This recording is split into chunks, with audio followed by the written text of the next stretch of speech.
I am not a landlord.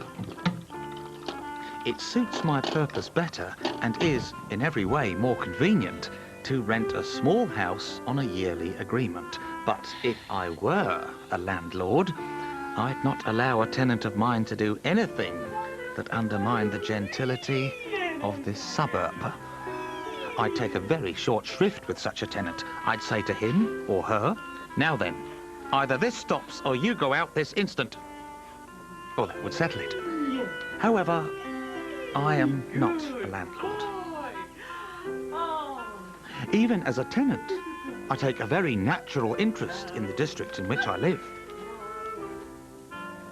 The houses are not very large and they might be more solidly built, but they have electrical doorbells, small strips of garden, front and back, a separate entrance for domestics, and a generally genteel appearance.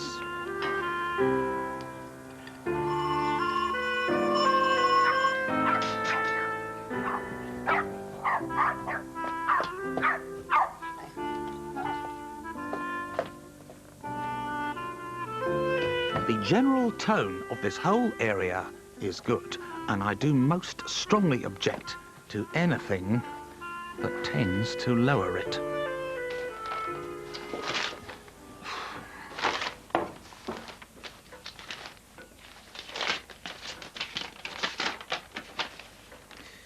To the occupants of Meadow Suite, your noise is keeping us awake. Should you wish to torture your dog or any other dumb animal, please refrain from the early hours of the morning. Edgar Bodger, The Nest.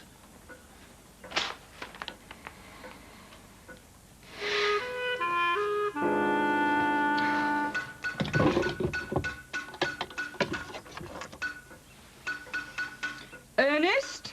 What? Perhaps you'd like to use my hairbrush as a sink plunger. It seems rather unjust to me to make all this fuss about a hairpin.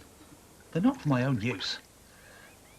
The fact is that the waste pipe to the kitchen sink frequently gets blocked, and a hairpin will often do it when nothing else will. In future, I'll buy hairpins of my own.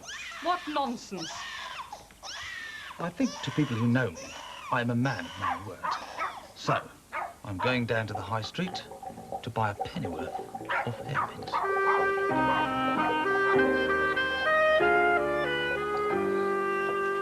Not 2 hours since, Parker, I've seen a sight which pained and surprised me. No, it disgusted me. It's a disgrace to the district. In this very street, a public scandal, Parker. I was on my way down to the high street to buy some hairpins. It's next door, but two. A dainty dingle. They've taken in washing. And not only have they taken in washing, but they have used the front garden as a drying ground. An offensive thing like that makes my blood boil. I've written to Mr. Vole.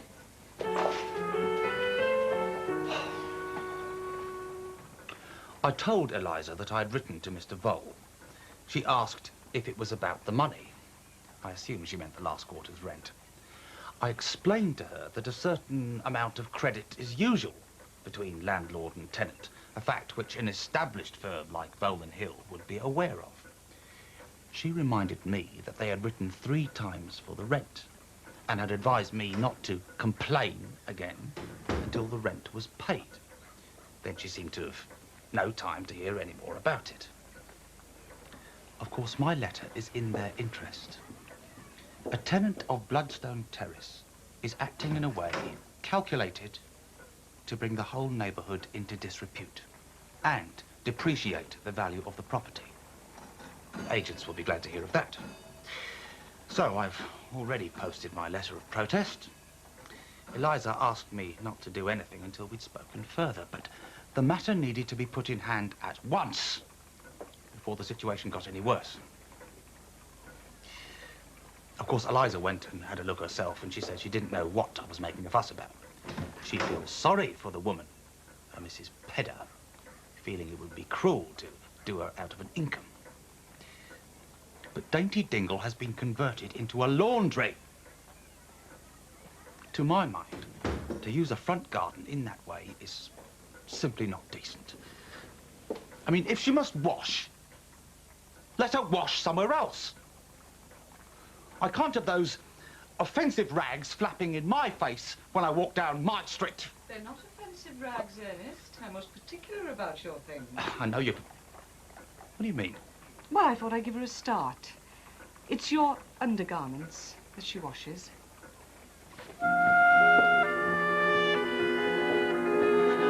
Dear Sirs, further to my communication of 2nd of May, Eliza says Mrs. Pedder is a halfpenny cheaper on the shirt than the last washerwoman. One more trial for me to bear. Of course, I must bear the burden of her mistakes. I regret to inform you that an understandable mistake has occurred in connection with my previous complaint. Eliza says that Mrs. Pedder can hang my undergarments out the back in future. She can hang them where she pleases for all I care. I am sure you will appreciate that my concern for the upkeep of the neighbourhood... I mean, it's just one thing after another.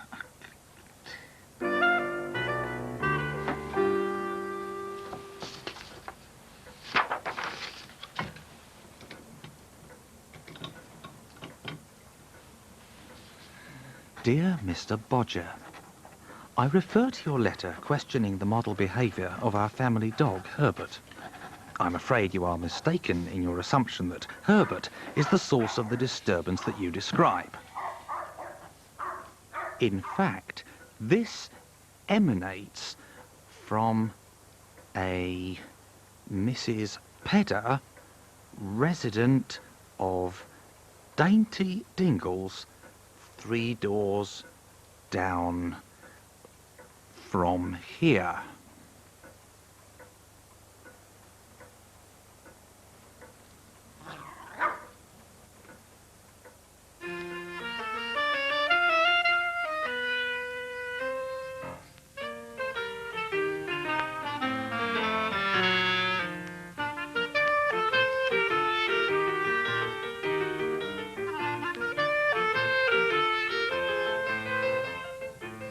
And there's another glimpse of Edwardian life tomorrow at the later time of 6:05.